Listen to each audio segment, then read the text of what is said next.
Les spécialistes de l'immobilier, c'est l'agence Domicilia.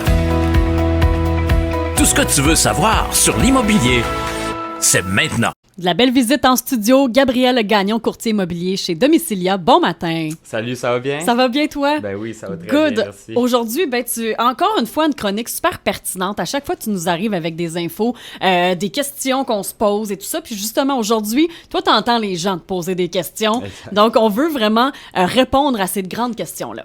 Exact, c'est ça. Ben, en fait, je trouvais ça intéressant, cette fois-ci, à la place d'arriver avec un sujet précis, de prendre un petit peu qu'est-ce qu'on entend tout le temps à gauche, à droite dans les transactions, puis de répondre justement aux questions qui reviennent pas mal tout le temps. Donc, la question qu'on reçoit le plus, surtout avec les clients vendeurs, c'est au niveau de l'évaluation municipale. Souvent, c'est comme un peu... C'est pas vraiment compris à 100%. Puis je trouvais ça intéressant justement d'apporter un peu quelques détails là-dessus. Donc, souvent, le monde, ils vont essayer de se baser de leur valeur de maison, soit sur l'évaluation municipale, ou ils se disent que automatiquement que l'évaluation municipale est à X montant, ben nous, on est au-dessus ou en dessous, parce que c'est ce qu'on entend souvent des voisins. Ce qui est important de savoir, là, c'est que l'évaluation municipale, c'est vraiment fait pour un but de taxation de la part de la ville. Donc, c'est sûr que c'est pas une valeur qui est sûre. On peut quand même avoir un semblant d'idée que si il y a une évaluation municipale qui est à 100 000 $, ben la propriété ne va pas valoir 2 millions.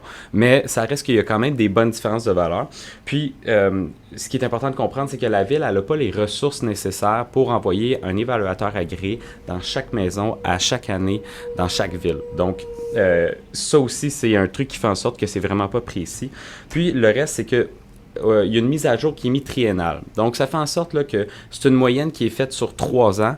Puis, comme vous pouvez voir, là, moi, habituellement, là, mes évaluations, si j'en fais une aujourd'hui, puis que le client me rappelle dans 3 mois, je refais mon évaluation pour être sûr d'être, disons, à la dernière mise à jour du marché. Donc, c'est sûr que si l'évaluation de la ville a été faite il y a 3 ans, on n'est vraiment plus dans les mêmes valeurs. Puis, si vous vous fiez à ça, ça peut faire en sorte que vous vendez votre maison vraiment moins cher que qu'est-ce qu'elle vaut. Oui, c'est intéressant. Question numéro 2 que les gens se posent. Oui, bien, une question qui revient aussi beaucoup en ce moment, c'est que là, on est un peu sorti du marché de la COVID.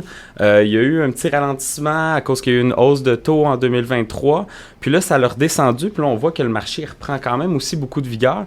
Fait que, ça arrive souvent qu'on va avoir des acheteurs qui vont nous demander: est-ce que le prix de la maison en ce moment sont négociables? Est-ce que c'est de la surenchère encore? Est-ce que ça n'existe plus du tout? Parce que des fois, on a des acheteurs qui viennent nous voir puis sont convaincus que tout ça, c'est fini. Puis là, ils arrivent, ça fait 3 maisons qui vont. Puis là, c'est des offres multiples. Puis là, ils sont un peu... un peu découragés, là, j'imagine. Exact, c'est ça. Fait que je vous dirais qu'en ce moment, on reste dans un marché qui est quand même assez actif, quand même un marché de vendeurs, mais ça ne veut pas dire pour autant que c'est pareil pour toutes les maisons. Pour donner une idée, pendant la COVID...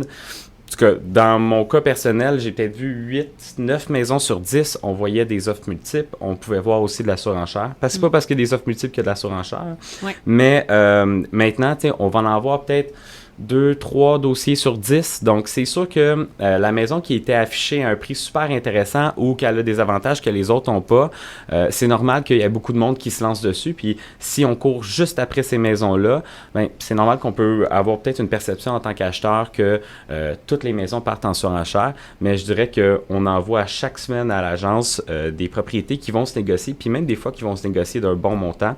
Puis, c'est de là aussi qu'il est important en tant que vendeur d'afficher au bon prix parce que autant pour les vendeurs qui ont un plan précis puis qui doivent déménager, on va dire, dans 2 ou 3 mois, il faut qu'ils s'assurent de mettre un prix qui n'est pas trop bas, qui va peut-être laisser un peu d'argent sur la table, mais non plus pas trop haut, qui va faire en sorte qu'il va soit se faire négocier beaucoup ou rester longtemps sur le marché. Oui, c'est super pertinent. Question numéro 3 que les gens se posent. Justement, puis en plus, ça apporte directement avec la fin de la question numéro 2, c'est combien de temps en moyenne que ça prend à vendre une propriété? Okay, Spécifiquement pour Valleyfield, les unifamiliales, dans le premier trimestre 2025, on est à 62 jours en moyenne.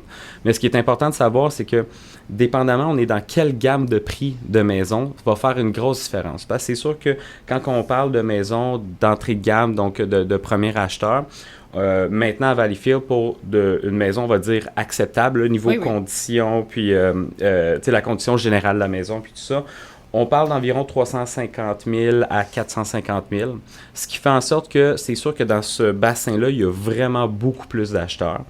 Par la suite, on le voit dans nos inscriptions qui commencent à être aux alentours du 500-550 000. Pas dans le neuf, mais mettons dans l'usager qu'on parle. Là, on commence à voir quand même un ralentissement. On voit que le bassin d'acheteurs, il est un peu moins là. Ça reste que les transactions se font, mais ça va prendre un petit peu plus de temps. Puis automatiquement, qu'on dépasse le 800 000, on commence à être dans une tranche que là, ça peut prendre quelques mois et c'est normal. Ça ne veut pas dire que si on affiche un prix qui fait du sens, on n'aura pas une offre d'achat à l'intérieur de quelques semaines ou à l'intérieur d'un mois ou deux, mais c'est sûr qu'on ne peut pas s'attendre à ce que dans la première fin de semaine, on ait 50 personnes qui viennent visiter. Là. Je comprends. Mais je suis sûre que tu as répondu à plusieurs questions que les gens se posent. On a un deuxième segment là, à cette entrevue ce matin parce que tu m'as dit qu'il y a des trucs que les gens ne pensent pas, qu'on pense jamais, mais qui sont des points très, très importants dans une transaction. Tu vas nous en parler ce matin. Oui, exactement, parce que souvent, justement, c'est les mêmes choses qui vont venir, mais il y a des trucs quand même assez importants que des fois, le monde va mettre de côté. C'est souvent aussi des sujets qui sont un petit peu moins intéressants, comme le premier, le certificat de localisation. Souvent, c'est le truc que le monde laisse de côté jusqu'à temps de se dire, bon, là, je suis prêt à vendre, là, le courtier m'en parle, je sais pas trop à quoi ça sert, je sais pas trop si j'ai vraiment besoin d'en refaire un, il est où celui que j'ai eu quand j'ai acheté. Fait en gros, pour faire simple, c'est que le certificat de localisation, n'importe quel notaire qui va faire une transaction, lui, il doit s'assurer que tous les titres sont clairs, puis il doit s'assurer que l'acheteur a toutes les informations à sa disposition pour faire une transaction libre et éclairée. Ce qui fait en sorte que le certificat de localisation, il faut qu'il y ait moins de 10 ans. Ça, c'est super important. Même s'il n'y a eu aucun changement sur le terrain, la seconde qui dépasse le 10 ans, le notaire ne l'acceptera pas, puis il va vous obliger à en faire venir un autre. Exact. Puis, justement, aussi, il y a la nuance de faut qu'il n'y ait aucun changement. Puis ça, là, ça peut aller très précis. Donc, on parle peut-être d'une haie qui a 2 pieds qui a été enlevés pour faire le certificat de localisation. On a enlevé une piscine, on a ajouté une piscine. Même chose pour un cabanon. On a agrandi, on a enlevé un deck. La seconde qu'à vue d'oiseau, il y a eu un changement sur une installation permanente, il faut absolument le changer. Par la suite, il faut toujours prévoir le délai d'attente aussi. Oui, parce que ça ne vient pas comme ça là, en claquant des doigts. Vraiment pas. Puis surtout quand on est... souvent, il y a 2 grosses périodes dans l'année, donc l'automne et le printemps. Surtout le printemps. C'est sûr que si on se ramasse en mars, puis on veut commander un certificat de localisation, c'est pas dans 3 semaines qu'on va le recevoir. Il faut prévoir quand même, souvent au moins 2 mois, 3 mois. Même en temps de COVID, on était à 9 mois d'attente des fois. Moi, ça m'est arrivé d'avoir des cas, on le commandait en janvier, puis les arpenteurs nous disaient que ça allait être prêt peut-être aux alentours de fin août, début septembre. Oui, hein? Ça, c'est des cas extrêmes, là, mais ça peut arriver. Exact, c'est ça. Puis l'important de le commander en avance quand on le sait que on est sûr et certain que dans le prochain 10 ans, on ne va pas faire aucun changement, puis qu'on sait qu'on va peut-être vendre l'année prochaine. Des fois, ça peut valoir la peine de le commander en avance parce que si on ne l'a pas, le notaire va pouvoir faire la transaction, mais il va vous charger un assurance-titre qu'on appelle, qui est une assurance de quelques centaines de dollars qu'on peut facilement s'éviter. Surtout que le certificat de localisation, en temps normal, va quand même coûter aux alentours du 1500 dollars. Fait que si on peut se sauver un peu, on peut en profiter. Oui. On parle maintenant d'un autre sujet méconnu, les délais de financement.